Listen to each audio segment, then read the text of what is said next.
Hello, എല്ലാവർക്കും മനുക്കുട്ടൻസ് കിച്ചണിലേക്ക് സ്വാഗതം. എല്ലാവർക്കും സുഖല്ലേ? ഇന്ന് നമുക്ക് ബേക്കിങ്ങിന് ആവശ്യമുള്ള ബട്ടർ പേപ്പർ ഉണ്ടാക്കുക എങ്ങനെയാണെന്ന് നോക്കാം. വളരെ സിമ്പിളായിട്ട് നമുക്ക് വീട്ടിൽ തന്നെ ബട്ടർ പേപ്പർ ഉണ്ടാക്കാം. പ്രത്യേകിച്ച് കേക്കൊക്കെ ഉണ്ടാക്കുമ്പോൾ നമ്മൾ കേക്ക് അടി പിടിക്കാണ്ടിരിക്കാനായിട്ട് നമ്മൾ അടിയിൽ വെക്കും. അത് നമുക്ക് വീട്ടിൽ തന്നെ ഈസി ആയിട്ട് ഉണ്ടാക്കാം. അതിന് വേണ്ടിയിട്ട് ഞാനിപ്പോൾ A4 ഷീറ്റ് നമ്മുടെ എല്ലാവരുടെ വീട്ടിലുണ്ടാവും, കുട്ടികൾക്കൊക്കെ ആവശ്യമാണത്. അപ്പോൾ A4 ഷീറ്റ് ഒരു 4 എണ്ണം ഞാൻ എടുത്തിട്ടുണ്ട്. അതിൽ ഒരെണ്ണം എടുത്തിട്ട് നമ്മുടെ വീട്ടിൽ ഓയിൽ ഉണ്ടാവും. ഞാൻ ഇപ്പോൾ സൺഫ്ലവർ ഓയിലാണ് എടുത്തിരിക്കുന്നത്. അത് ഇതുപോലെ ഒരു ബ്രഷ് വെച്ചിട്ട് നന്നായിട്ടൊന്ന് ആ പേപ്പറിലൊന്ന് അപ്ലൈ ചെയ്ത് കൊടുക്കുക. എല്ലാ ഭാഗത്തേക്കും നന്നായിട്ടൊന്ന് അപ്ലൈ ചെയ്തോളൂ.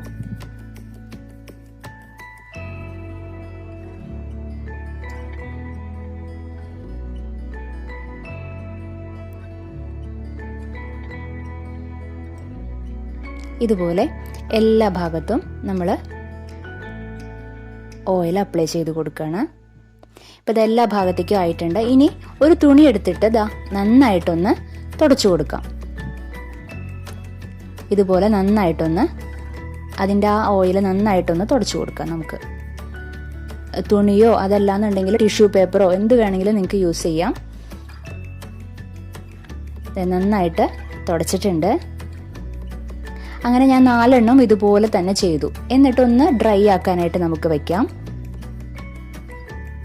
ഇപ്പം ഡ്രൈ ആയിട്ടുണ്ട്. നോക്കൂ, കണ്ടില്ലേ? ഇപ്പം ശരിക്കും നല്ല ക്ലിയർ ആയിട്ട് കാണുന്നുണ്ട്. നമ്മുടെ ബട്ടർ പേപ്പർ റെഡി ആയിട്ടുണ്ട്.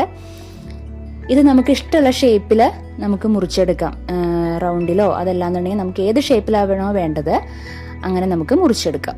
ഇനി ബാക്കിയുള്ളത് നമുക്ക് ഇതുപോലൊരു ന്യൂസ് പേപ്പറിൽ ഇതുപോലെ നമുക്ക് റോൾ ചെയ്ത് സൂക്ഷിച്ചു വെക്കാം. അപ്പോൾ നമ്മുടെ ബട്ടർ പേപ്പർ ഇതുപോലെ ഈസി ആയിട്ട് നമുക്ക് വീട്ടിൽ തന്നെ ഉണ്ടാക്കാവുന്നതാണ്. കടയിലൊന്നും പോയി അലയേണ്ട ആവശ്യമില്ല. അപ്പോൾ എല്ലാവർക്കും ഈ വീഡിയോ ഇഷ്ടപ്പെട്ടു എന്ന് വിചാരിക്കുന്നു. നമുക്കിനി അടുത്ത എപ്പിസോഡിൽ വീണ്ടും കണ്ടുമുട്ടാം. Okay, bye, thank U.